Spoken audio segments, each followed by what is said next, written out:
నేటి ధ్యానాంశము క్రీస్తునే బండ మీద కట్టబడిన కుటుంబము. కొలస్సీయులు 4వ అధ్యాయము 6వ వచనంలో ఏమంటుందంటే, ప్రతి మనుషుడు ఎలాగ ప్రత్యేతరం ఇవ్వాలనో మీరు తెలుసుకొనుటకై మీ సంభాషణ ఎల్లప్పుడూ ఉప్పు వేసినట్లు రుచికరముగాను కృపాసహితంగాను ఉండనీయుడు అంటాడు. యేసుక్రీస్తు ప్రభువు కూడా ఏమంటున్నాడంటే, ఉప్పు మీరు లోకానికి ఉప్పు అయి ఉన్నారు అంటాడు. కాబట్టి ఉప్పు అంటే ఏంటంటే అసలు ఇక్కడ మనకి ఆలోచన వచ్చేది, నీళ్ళలో వేస్తేనేమో కరిగిపోతుంది, కూరలో వేస్తే రుచికరంగా ఉంటుంది, పచ్చళ్ళలో వేస్తేనేమో నిల్వ ఉంచగలుగుతుంది.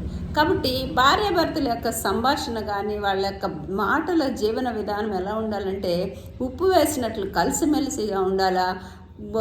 ప్రేమ ఆప్యాయతల విషయంలో రుచికరంగా ఏ విధంగా ఉంటుందో క్రీస్తున బండ మీద కట్టబడేటట్లుగా నిలవ ఉండేటట్లుగా ఉండాలి. కాబట్టి ఈ విధంగా కానీ మనం చూసినట్లయితే కొలస్సీయులు రాసిన పత్రిక 3వ అధ్యాయము 18వ వచనంలో చూస్తే, భార్యలారా మీ భర్తలకు విధేయులై ఉండుడి, ఇది ప్రభువుని బట్టి యుక్తమైనది. భర్తలారా మీ భార్యలను ప్రేమించుడి, వారిని నిష్ఠూర పెట్టుకుడి. కాబట్టి తన భార్యను ప్రేమించేవాడు తన్ను ప్రేమించుకుంటాడు అంటున్నాడు. కాబట్టి భార్య భర్తల యొక్క సంభాషణ ఎలా ఉండాలంటే ఒకరినొకరు ప్రేమించుకొని ఆప్యాయత కలిగి ఉండాలని ఇక్కడ పౌలు రాస్తున్నాడు. అయితే కృపాసహితం అంటే ఏంటి అని మనం ఆలోచన చేసినట్లయితే కొరింథీయులకు రాసిన 2వ పత్రిక 5వ అధ్యాయము 19వ వచనంలో ఏమంటాడంటే, అదేమనగా దేవుడు వారి అపరాధములను వారి మీద మోపక క్రీస్తునందు లోకంలో తనతో సమాధానపరచుకొనుచు. కాబట్టి కుటుంబ వ్యవస్థలో కూడా ఒకళ్ళ మీద ఒకళ్ళ అపరాధాలు ఒకళ్ళ మీద మోపుకోకుండా ఏమంటున్నాడంటే, ఒకళ్ళొకళ్ళ దేవుడు మనల్ని క్షమించి మన పాపను క్షమించాడంటే అదే మనకు కృప. కాబట్టి కుటుంబ వ్యవస్థలో కూడా ఒకళ్ళొక్క అపరాధాలను క్షమించేసుకొని వాళ్ళతో సమాధానం ఎప్పుడైతే మనం పడతా ఉంటామో కృపాసహితముగా మనము కుటుంబ జీవితాన్ని సజావుగా ముందుకి కొనసాగించుకోగలుగుతాం అంటున్నాడు. అందుకనే వాళ్ళ యొక్క ప్రవర్తన ఎలా ఉండాలి అని అంటే మనం ఇక్కడ ఏమంటున్నాడంటే, కొరింథీయులకు రాసిన పత్రిక 2వ పత్రిక 6వ అధ్యాయము 6వ వచనంలో పవిత్రతతోనూ జ్ఞానంతోనూ దీర్ఘశాంతముతోనూ దయతో పరిశుద్ధాత్మ వలన నిష్కటమైన ప్రేమ. ఒకళ్ళ ఎడల భార్య భర్తలు ఒకళ్ళ ఎడల ఎలా ఉండాలంటే పవిత్రముగా నీతి న్యాయాలు నిష్కళంగా ఉండాలి అంటున్నాడు. అప్పుడే కృపాసహితంగా క్రీస్తున బండ మీద కుటుంబం కట్టబడుతుంది అంటున్నాడు. అయితే అక్కడ కుటుంబాలు కట్టబడినప్పుడు కొత్తగా నూతనంగా కానీ ఎవరైనా వివాహం చేసుకుంటే వాళ్ళ యొక్క జీవితాలు ఎలా ఉంటాయి అని కానీ మనం ఆలోచన చేసినట్లయితే కొరింథీయులు రాసిన పత్రిక 1వ పత్రిక 7వ అధ్యాయము 33వ వచనంలో ఏముంటుందంటే, పెండ్లైన వాడు భార్యను ఎలాగ సంతోష పెట్టవాలని లోక విషయమైన వాటి గురించి చింతించుచున్నాడు. అదేవిధంగా భార్య అయితే పెండ్లైనది భర్తను ఎలాగ సంతోష పెట్టవాలని లోక విషయమైన వాటి గురించి చింతించుచున్నాడు. అంటే నూతనంగా వివాహం చేసిన వాళ్ళు ఒకవేళ వాళ్ళ జీవితాలు కుటుంబాలు ఏ విధంగా కట్టబడ్డాయని ఇక్కడ పౌలు కొరింథీయులకు రాస్తున్నాడు. ఏమని చెప్తున్నాడంటే, ఒకవేళ కొత్తగా నూతనంగా వివాహం అయితే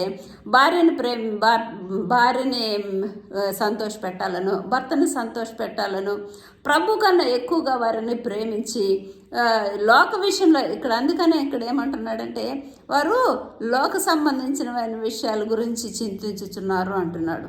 కాబట్టి లోక విషయంలో కానీ వాళ్ళు చింతించి ప్రభువుని క్రీస్తున బండ మీద దేవుని నామం నందు విశ్వాసం ఉంచకుండా ప్రార్థన చేయకుండా వాళ్ళ కుటుంబాలు కడితే నూతనంగా ఉన్నప్పుడేమో భార్యాభర్తల బంధము ప్రేమ ఆప్యాయతలు అగాపే ప్రేమలాగా ఉంటాయి. అయితే సంవత్సరాలు గడిచే కొంది వాళ్ళ ప్రేమ చల్లారిపోయి ఒకళ్ళనొకళ్ళు దూషించి ద్వేషించుకొని అసహనంతో నిందించుకునే వాళ్ళలాగా కుటుంబము ప్రేమ ఆప్యాయతలు తగ్గిపోయే స్థితిలో ఉంటాయి. అందుకని ఇక్కడ ఏమంటాడంటే కొరింథీయులకు రాసిన 1వ అధ్యాయం 8వ వచనంలో, జ్ఞానము ఉప్పంగా చేయను కానీ ప్రేమ క్షేమాభివృద్ధి చేయను. కాబట్టి ఆ ప్రేమ అనేది యేసుక్రీస్తు ప్రభు మనకు చూపించిన అగాపే ప్రేమలాగా నిలవ ఉండాలని ఎల్లప్పుడూ క్రీస్తున బండ మీద కట్టబడాలంటే అందుకనే 7వ అధ్యాయము 35వ వచనంలో ఏమంటాడంటే, ప్రభు సన్నిధానవర్తులై ఉండవలనని ఇది మీ ప్రయోజన నిమిత్తమే చెప్పుచున్నాను.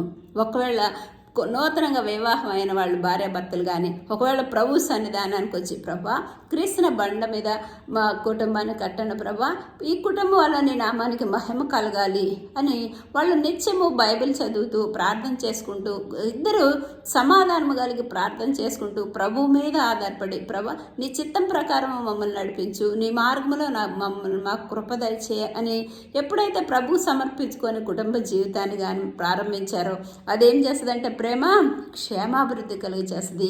ఎప్పుడూ ఒకరికొకరు నిందించి దూషించి ద్వేషించుకునే వాళ్ళేగా కాకుండా జ్ఞానయుక్తంగా ప్రేమ పంచుకునే వాళ్ళలాగా ఉంటారు. అందుకని జ్ఞానము ఉప్పొంగి చేస్తుంది. ఆ జ్ఞానం ప్రకారం మీరు నడుచుకోండి కుటుంబ జీవితంలో అంటున్నాడు ఇక్కడ పౌలు. అయితే ఒకవేళ నూతనంగా కానీ మనము ఒకవేళ ఈ రోజుల్లో వచ్చేసేటప్పటికే కుటుంబ జీవితాలు వివాహ వ్యవస్థ ఎలా ఉంటుందంటే ఒక విశ్వాసి అవిశ్వాసితో వివాహం జరుగుతుంది. అందుకని ఏమంటాడంటే విశ్వాసికి అవిశ్వాసితో జోడి ఎక్కడిది అంటున్నాడు యేసుక్రీస్తు ప్రభావం.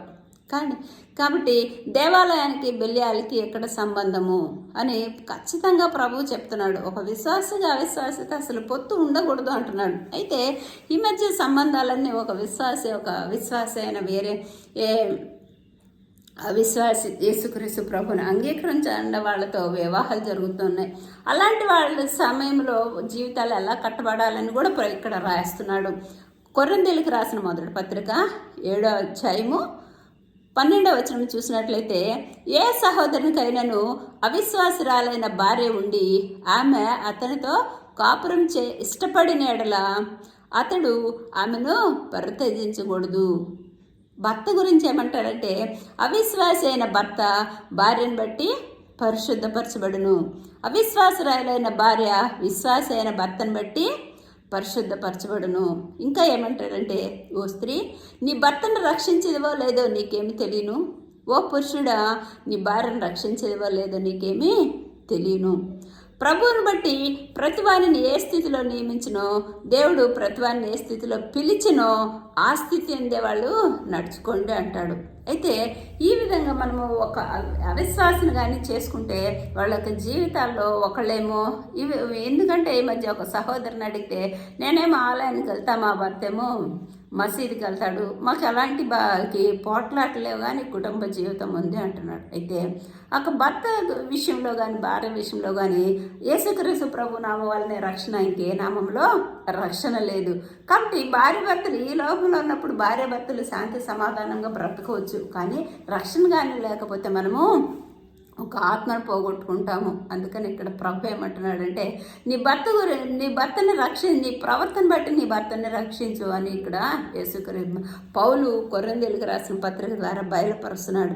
ఏ విధంగా రక్షించాలి అని మనం కానీ ఒకవేళ భర్త భార్యల మధ్య వ్యతిరేకమైన పరిస్థితుల్లో ఉంటే వాళ్ళని ఏ విధంగా రక్షించాలి అని కానీ మనం ఆలోచన చేసినట్లయితే ఒక సహోదరి ఏమని అడిగిందంటే నా భర్త నన్ను ఎంతగానో ప్రేమిస్తాడు, కానీ అతడు 13 సంవత్సరాల మధ్యం నుంచి విడిచిపెట్టలేకపోతున్నాడు, నేను అందుకనే నా భర్తని ప్రేమించలేకపోతున్నానా, ఏం చేయాలి నేను అని అడిగింది ఒక సహోదరి.